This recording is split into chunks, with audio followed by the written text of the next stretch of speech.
Hi everyone. I think my job, because I'm the first speaker, is to try and just make sure that everybody can wrap their head around the terminology. Okay, we already are using words that are easy for us to throw out, but I want to kind of get back to basics a little bit. So here are some pictures of cells. So we talk about cells. A motor neuron is a cell. The pictures here are three very different types of cells. So in the blood cell bit, that's your white blood cell there. It's got that purple bit is a nucleus. That's where the DNA is. And they're round, they're small, they're 7 millionths of a meter in diameter, 7 microns, tiny. And everything's close to each other, so it kind of works kind of easily. The nucleus can produce the gene products that make the cell work. Over there is cells lining the bladder, and they're what's called polarized cells, so that the nucleus is down at the bottom, and the bit that's secreting and protecting the bladder is at one end. So it's already got a specialization, a polarity. And here is a diagram from 1905 from somebody who won the Nobel Prize for convincing the world that nerve cells are things, and that the brain works by having nerve cells as discrete entities. It's not just all connected up as a sort of web. Fundamental discovery, very important. But you can see it's completely different. That bit in the middle is where the nucleus is, and that cell has got all these different, this is in your motor cortex at the top of your brain. It's a motor neuron. And it connects with a mind-bogglingly large number of other cells in something that's so complex we are at a very rudimentary stage of understanding how it really works.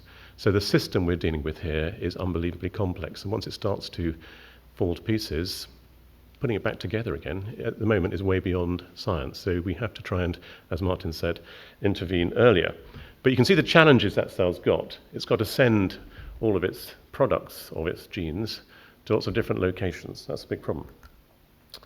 There are about 10 to the 15, so 10 with 15 zeros, cells in the human body, and about 20 or 30 billion of those are in your brain as nerve cells. That's a lot of cells.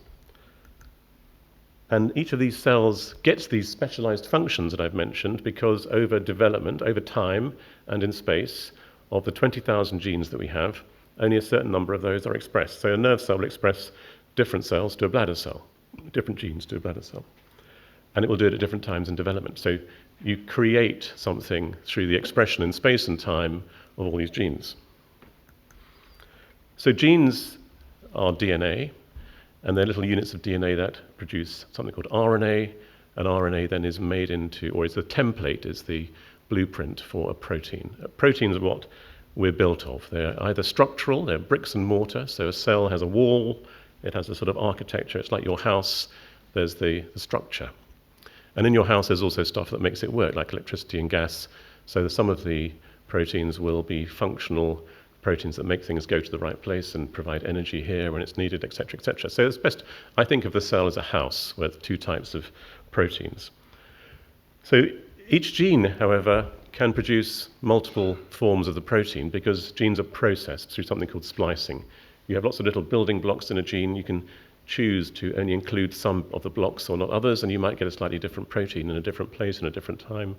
And so that's why we are different from mice who have the same number of genes. In fact, mice have a few more. And we're very different looking creatures because we express our genes differently and we process them differently. So humans, and particularly in the brain, have acquired in evolution a very sophisticated processing of the genes, chopping them up and mixing and matching them. And that's RNA biology, and RNA binding proteins that help to do this is very much wrapped up in the susceptibility to motor neuron disease in a way that we're now beginning to understand. And of course the proteins interact with each other. So if you've got 500,000 proteins coming out of a set of genes in a cell, 500,000 in theory interacting with 500,000 in multiple types ends up with such a large number that you can't even really imagine it. It's more than the number of stars in the sky.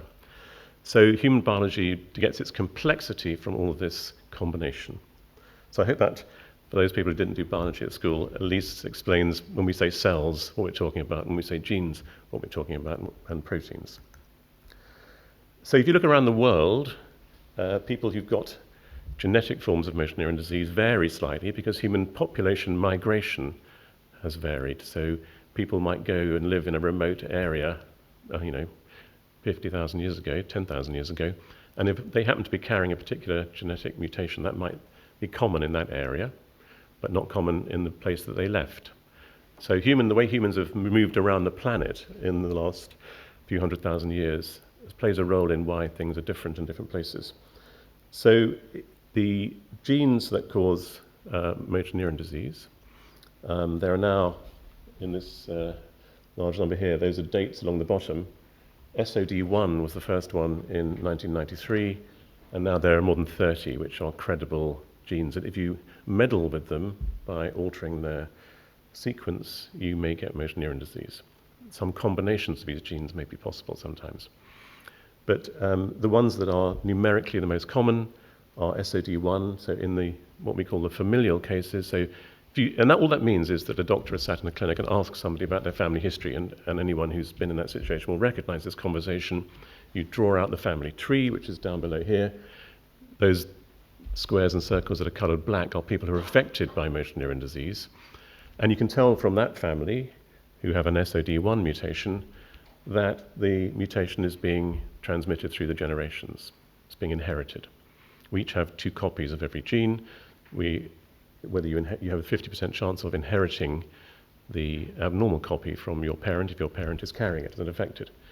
So if you have that conversation in clinic, you might decide to call that person somebody with familial motor neuron disease, and somebody who doesn't have a family history, somebody sporadic. And that is blurring for reasons that I think hopefully by the end of the day you'll understand, but I won't go into in detail at the moment.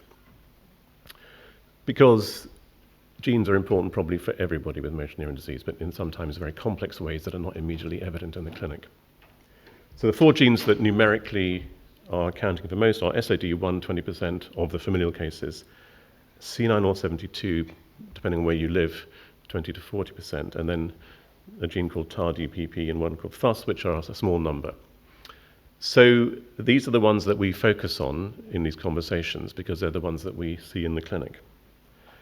Now, a gene can be, this is a protein, okay? So what we're doing here is just, describing it as a long link of little individual amino acids. That's what proteins are made of.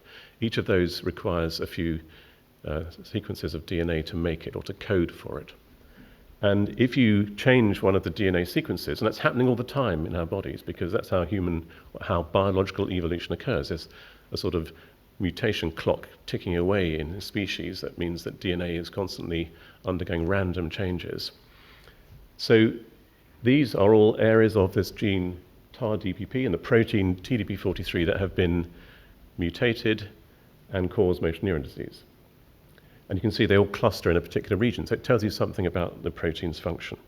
But those are examples of where one letter of the DNA code has changed, and that has changed an amino acid. It changes the protein, and that means the protein may change its behavior. It may fold up differently, or it might actually not interact with partners that it normally interacts with. So that's how DNA changes turn into changes in biological function and disease. Down below here is the C9orf72 mutation, which you'll hear a lot about. And that has changed really lots of things. And we wouldn't be having this meeting in the way that we're having it if it wasn't for this discovery, which was in 2011. And it's just received something called the Breakthrough Prize, which is a sort of Nobel Prize for medicine or biology given out in the US to reward the people who discovered this. And it's very significant. I think the word breakthrough, is overused. It's a journalist's word, but this was a breakthrough because it's allowed us a way in. There are enough people with this mutation that we can start to understand the disease in all sorts of new ways. So I think it's a very significant thing. But it's a different type of mutation. It's not a single letter of the code that's been mutated. It's what's called a dynamic expansion. So in a bit of the gene that is in between those building blocks that code for protein, there's a bit of DNA which is dynamically changing. And it may be changing from individual to individual or within the individual. So there's at least evidence that if you carry this mutation, that through all of your human development from an embryo, from one cell, all of those cell divisions that lead to a brain full of 20 or 30 billion nerve cells, those cells might carry different sizes of expansion. That's maybe why MND may start in different regions. We're not sure. Okay. So something called precision medicine is different from something called evidence-based medicine. Well, so populations, if you treat a population and you lower the population's blood pressure by giving them lots of drugs, or you lower their cholesterol level by giving them statins, heart disease and stroke will go down. And that's evidence-based medicine in populations. Precision medicine is about taking an individual with a very specific problem, a genetic defect, for example, and targeting that very specific genetic defect. So that's what we are doing in genetic therapies. We're trying to employ precision medicine. So some of the treatments that we might end up giving people, whatever form of motion neuron disease they have, familial or sporadic, they are more of the evidence-based type treatments. But here we're talking about precision medicine. And it might be that if a gene is missing, so sometimes a whole gene has been sort of removed from the genome, and then you can replace it by packaging it up in a virus and giving it back. So there are many disorders where that is now being done. You can alter the way the genes are processed by altering this splicing. So this process where you take individual building blocks of the DNA and the RNA to make a protein, and you can make the gene change its behavior. You can switch off the gene completely. If you think that what it's doing is creating something toxic or nasty, you can just switch it off. So that is, at the moment, mostly what is happening in the treatments we're talking about. And ultimately, you might want to just, if a gene is misbehaving, chop it out. But you have to do that in every cell in the body. So that's called genome editing. And that is something that is being actively studied, but is not yet in clinical trial. So there's something called antisense oligonucleotides. So I'm sorry that, it's very, very difficult to talk about this without using these gobbledygook words. So I apologize for that. But in that word is it should be possible to understand what's going on here. So this is your RNA. It's been produced from the DNA. It has a very specific sequence. And antisense means that what the drug is something that's going to lock onto that sequence very precisely to match it and not match any other gene. It has to be extremely precise.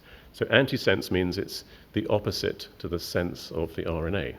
So it's a very precise little drug that's going to lock onto that RNA. And then what it does, it's got a sequence on it which makes the cell recognize it as something that should be destroyed. And that antisense then recruits this enzyme called RNase H, and it actually dissolves the RNA away. So what you're doing there is taking away some of that DNA. So in tofersen, the SOD1 antisense oligonucleotide, what's happening is that this matched bit of sense DNA is coming along, locking onto the RNA and making it dissolve away through using the cell's own machinery. So you're trying to get rid of something which is causing the problem. It's quite a simple concept, really. This exon skipping is to say, well, what's happening here is that if you altered the gene in a way that actually meant that you can shift the way that it sorts these little building blocks, which are called exons, expressed sequences, that means. If you can do that, then you might be able to increase the amount of a good gene product and reduce the amount of a bad one. So that's also something that's actively being considered.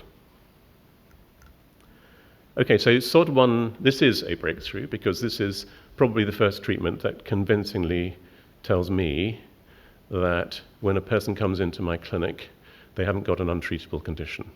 I think all of the other treatments that we've had are weaker, really, because there may be statistical evidence for riluzole, etc. But with SOD1, I think we have lots of evidence from both the way the drug is interacting in the body and the way that patients are responding, that this is a drug that can treat a disease that was previously incurable.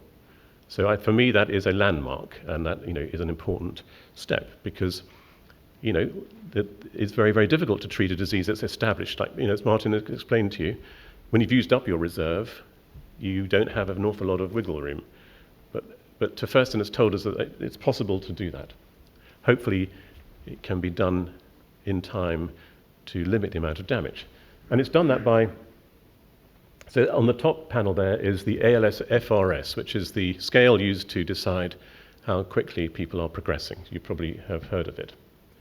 And if you are given in this case, trial, you were given the drug, the active drug, you can see that there was a sort of bit of a separation between the blue and the red lines.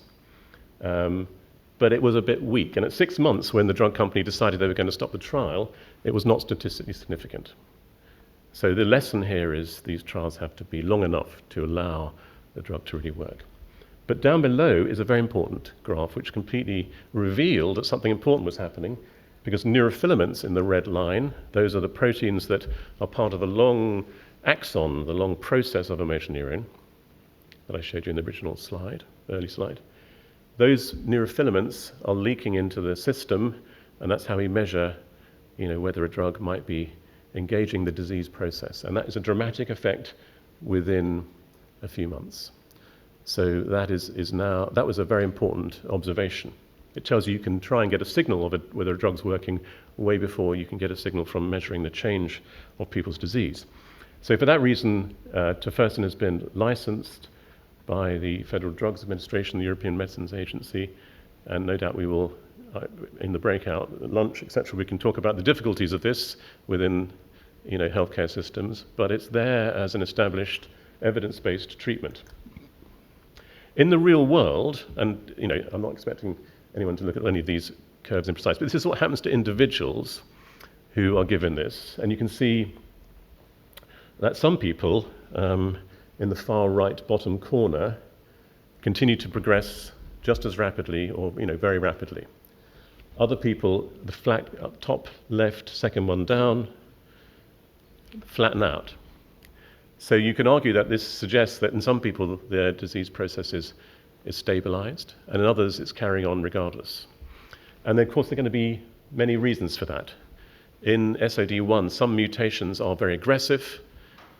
In these kind of studies, early days after the drug became available, some people were already in quite an advanced state of progression. So that sort of noisy signal you get from this is about lots of different things. But it tells you that, I think, and everyone will say the same thing, the earlier you treat, the better. So that goes right back to the prevention message that you heard earlier. There are other kind of anxieties, if you like, when you do this kind of thing. Yes, you've got 2 copies of each gene, but reducing the SOD1 protein here is indiscriminate, meaning it's not just reducing the protein that carries the mistake, it's reducing total SOD protein. SOD protein is very common in the brain. It's 1% of all brain protein. It's there in adult life. The body doesn't produce, it's not wasteful, it doesn't produce protein it doesn't need.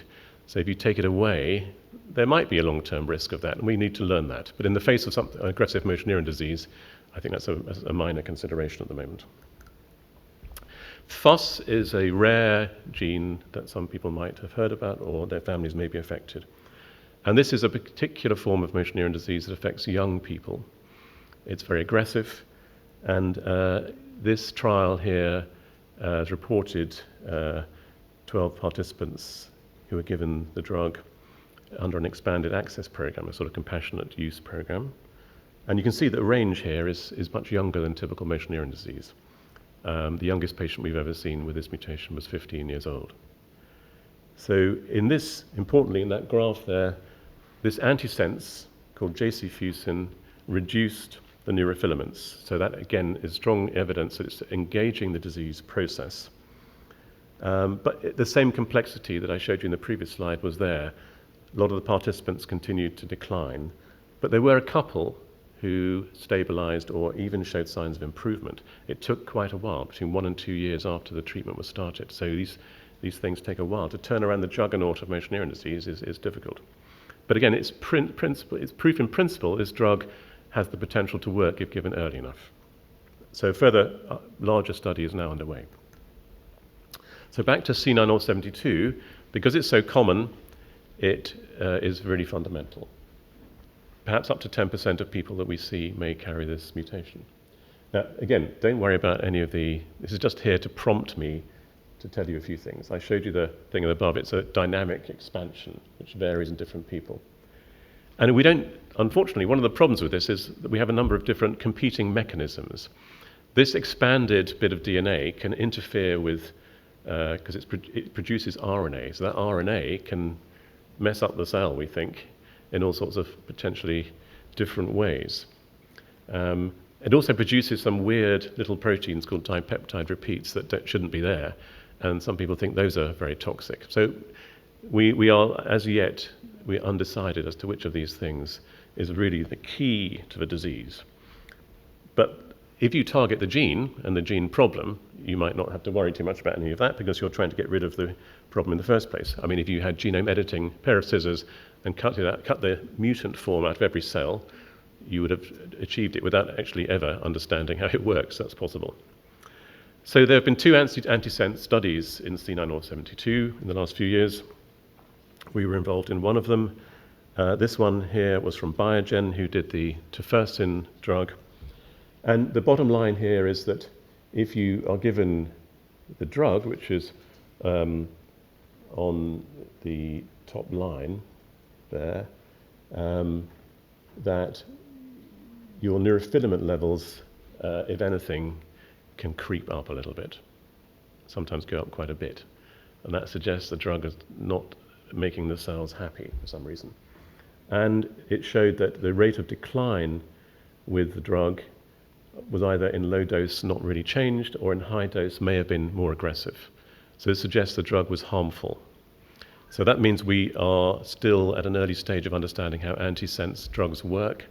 So an antisense drug is the bit of DNA or nucleic acid, it's called, that binds your RNA. It's also got a chemistry tag on it. It's got a bit that, gives it structure, and that might or might not be toxic in various circumstances. We're not sure. This was a different study. We had some patients in this, and this is they haven't published this study yet, so I'm just showing you anonymized data here that these little nasty proteins that are the marker of whether the drug is working in the top set of results didn't really change, and in the bottom those proteins went down. But the neurofilament levels, it's very difficult to see when you're on the screen here, but they're the neurofilament levels. In the top one, they didn't change too much. In the bottom one, they went right up. So again, our personal experience of this, and I think the experience in the trial as a whole, was that this drug was toxic. So that is a false step for antisense against C9orf72. And why that happened, it could be this chemistry of the agents was harmful. It could be that it was only targeting part of the disease mechanism. So in those blobby bits, those are cells from our lab, and we've looked to see what sort of RNA is being produced. And it can be produced in the forward direction or the reverse direction. Don't worry too much about that, but it's a different type of RNA. And this drug only kind of damages or gets rid of one direction. And it's maybe that this reverse type of RNA is also toxic, and that was there and remained there.